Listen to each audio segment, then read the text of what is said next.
I came home on a Tuesday. That matters somehow. Not a Friday, not a Sunday. A plain, unremarkable Tuesday in October, the kind where the sky can't decide between gray and blue and just settles into something in between.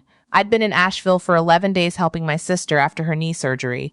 11 days of her physical therapy schedule, her medication alarms, her particular way of wanting her toast. I was tired in the good way, the way you get when you've been useful.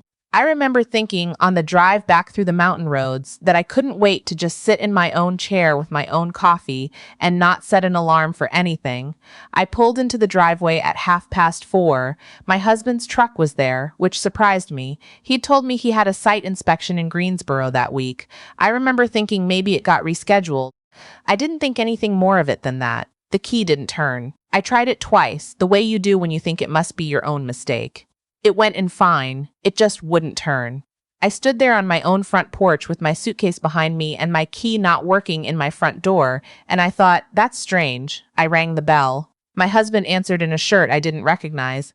And behind him, coming around the corner from the direction of the kitchen, was a woman I had never seen before in my life. She was wearing my mother's cardigan. The cream one with the small pearl buttons that my mother had worn every Sunday for the last decade of her life. The one I'd kept folded in the cedar chest at the foot of our bed because I couldn't bring myself to give it away. She was wearing it like it was nothing. "What is going on?" I said. I wasn't even angry yet. I was genuinely confused, the way you are when reality hasn't caught up to what you're looking at. My husband stepped halfway out onto the porch and pulled the door mostly shut behind him, like he was trying to keep a draft out. He said my name. Then he said he'd been meaning to call me. Then he said he'd had the locks changed last week because things were changing and he thought it would be better to talk in person. I said, "She is wearing my mother's cardigan." He said he hadn't realized she'd gotten into the cedar chest. He said it like it was a minor administrative error. "I'm 63 years old. I've been through things. I buried my mother and my father. I sat with my sister through a cancer scare that lasted 8 months. I know what it feels like when the ground shifts." But standing on that porch, listening to my husband of 31 years explain to me calmly that things were changing, I felt something I don't have a clean word for.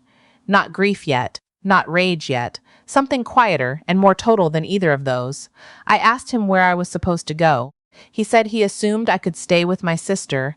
He gave me a garbage bag, not a box, not a suitcase, a black garbage bag that he filled himself, going through the house while I stood in the doorway. He wouldn't let me fully enter, pulling out what he called my essentials. He gave me my winter coat, my medication, a few changes of clothes, my good shoes, though not both pairs. He did not give me my mother's cardigan. I didn't ask for it. I think about that now. I was so stunned that I just stood there and let him hand me a garbage bag of my own belongings on my own porch and said almost nothing. There was $68 in my wallet. My phone was at 42%. I drove to the park by the river because I didn't know where else to go and I couldn't face calling my sister yet. Not with her knee, not with everything. I sat on a bench and watched the water and tried to think. 31 years. We'd gotten married when I was 32 and he was 35. We'd built that house together, not just paid for it, built parts of it literally, him and his brothers on weekends, me painting the trim. I'd worked 22 years as a school librarian and then another 6 as the district coordinator. I had kept his mother company when she got sick, drove her to her appointments, held her hand in the hospital at the end. I had given that marriage everything I had, and he had given me a garbage bag and changed the locks while I was helping my sister recover from surgery. My phone was at 31% now. I needed to think clearly before I started making calls I couldn't take back. I opened my wallet to see if I had anything useful in there. I never throw anything away. My daughter has teased me about this my whole life. The receipts and the expired loyalty cards and the folded notes. I went through it slowly, pulling things out. That's when I found my father's card. It was tucked into the very back slot behind an old library card from a system I hadn't worked for in years. Small, cream-colored, the corners soft with age. His name in plain black type, Edwin Marsh, Custom Woodcraft and Design. And below that, a second line I'd never paid much attention to. Licensed contractor. Furniture restoration. Patent holder. I had put it there myself years ago. After he died, I'd gone through his wallet and kept a few things. His library card, a photograph of me and my brother as children, this card. I'd slipped it into my own wallet without really thinking about it. Just to keep something of him close, I turned it over. On the back, in my father's small, careful handwriting, "If anything ever happens, call Whitmore and Associates. Ask for James. He has the folder." I had never called. I didn't even know what folder. My father had passed 9 years ago. He'd been a quiet man, a craftsman, the kind of person who fixed things instead of talking about them. He built furniture in his shop behind the house, custom pieces mostly, for clients who found him through word of mouth. He'd never been wealthy. We'd had enough growing up, but only just. When he died, he left the house to my mother, who sold it after a few years and moved into a smaller place. There hadn't been much to distribute. I hadn't thought to wonder about any folder. I sat there on that bench until it started to get cold. Then I drove to a motel near the highway interchange. I paid with my card and got a room with a heater that worked and a lamp with no shade. I sat on the edge of the bed and thought about the card. The next morning I called. Whitmore and Associates was still in business. 30 years is a long time, but the name was still there, same address, same phone number. The man who answered was not James. James had retired, he said, but when I explained who I was and that I was calling about my father, Edwin Marsh, and that he'd left a note mentioning a folder, there was a pause, a long pause. "Miss Marsh," he said, though I'd been using my married name for 30 years and hadn't gone by that in so long it felt like wearing an old coat. "I think you should come in." I drove to the office that afternoon. It was a small practice, 2 rooms above a hardware store in a town about 40 minutes from where I grew up. The man who met me was maybe 40, kind-faced, a little nervous in a way I couldn't account for. He had a folder on his desk, thick accordion style, held shut with a rubber band that had gone brittle with age. He sat down and looked at me and said, "Your father was a quiet man." "He was," I said. "He came in here about 12 years before he passed. He wanted to make sure everything was in order. He was very specific about what he wanted done and who he wanted to receive it." He slid the folder across the desk. My father, it turned out, had held 4 patents. Woodworking patents, which I hadn't known was a thing people did, but he had quietly, over the years. A joinery method he'd developed in the 70s, a specialty finish process. 2 others I couldn't quite parse from the legal language. He'd licensed them to a small manufacturing company in the early 90s, the kind of arrangement where you get a small payment up front and then residuals based on usage. The residuals had been accumulating in a trust account for 9 years since his death. The attorney showed me the total. I made him show me again. Then he explained, my father had set the trust so that it would pass to me and my brother in equal shares, but only upon certain conditions, and one condition was that neither of us could access it while in an active marriage to someone whom my father had specifically listed. I didn't understand that at first. The attorney explained carefully that my father had left what he called a protection clause. He'd had concerns. He'd been watching from a distance for a long time. My husband's name was in the document.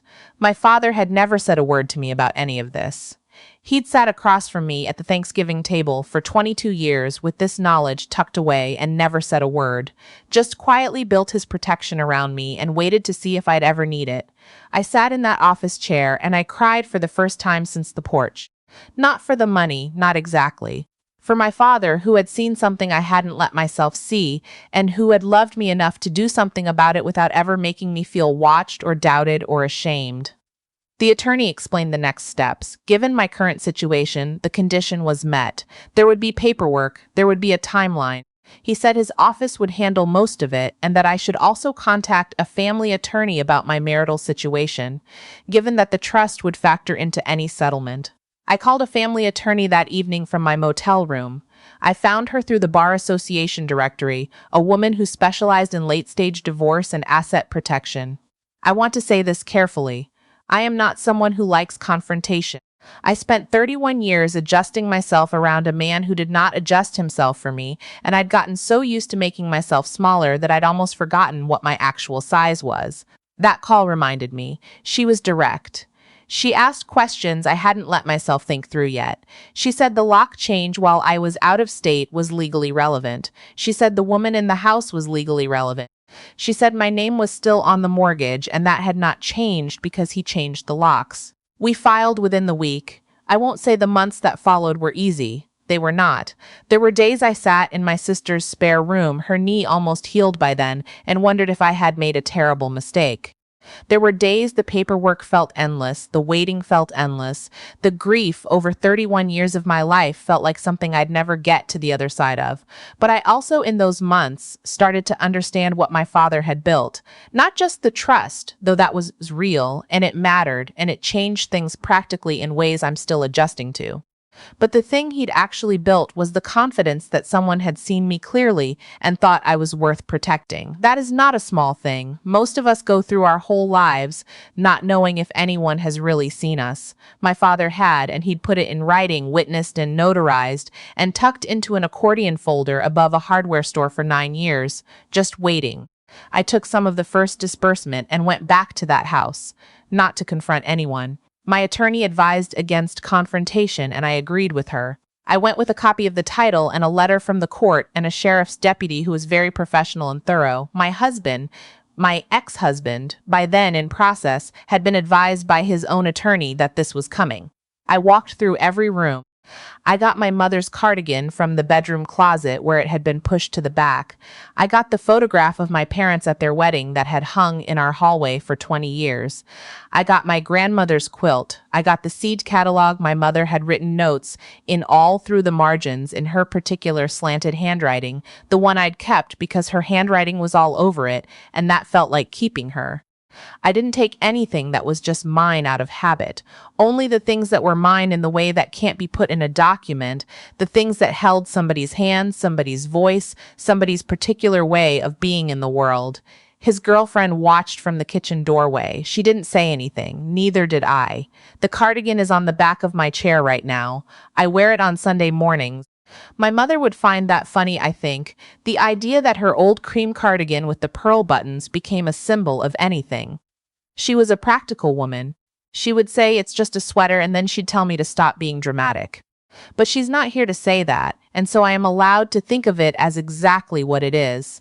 Proof that the things people leave you are real, even when everything else turns out to be something different than you thought. My brother used his share to pay off his house. I've started something smaller. I'm looking at a storefront in the town where my father had his shop. A little space that used to be a hobby store and has been empty for 2 years. I'm thinking about what to do with it. I'm thinking about books. I spent enough years around them to know they hold things the same way my father's folder held things. Quietly, until someone is ready. I don't know what's next. That used to terrify me. I was with my husband for 31 years, and I had organized myself almost entirely around his schedule, his preferences, his particular way of needing the world arranged. Knowing what came next was something I had built my whole sense of safety on. Now I don't know, and most days that feels like something opened rather than something lost. My father figured something out about me 12 years before he died. He figured out that I might need a door left unlocked somewhere, just in case. He didn't tell me. He just made sure it was there. I think about that a lot. The people who love us quietly, without announcing it, without needing credit. Who do the thing and go back to dinner and never mention it. My father was not an expressive man. He did not say I love you easily. But he sat across a table from my husband for 22 years and understood something. And then he drove 40 minutes to a small office above a hardware store and made sure I would be okay. That's the story. The money matters, I won't pretend it doesn't, but that's not the story. The story is the card. The story is his handwriting on the back of it, if anything ever happens, like he knew, like he always knew. I put it back in my wallet after that meeting at the attorney's office. It's still there, behind my library card, same place it's always been. Some things you keep close even when you don't know why. Turns out sometimes your instincts are smarter than your grief.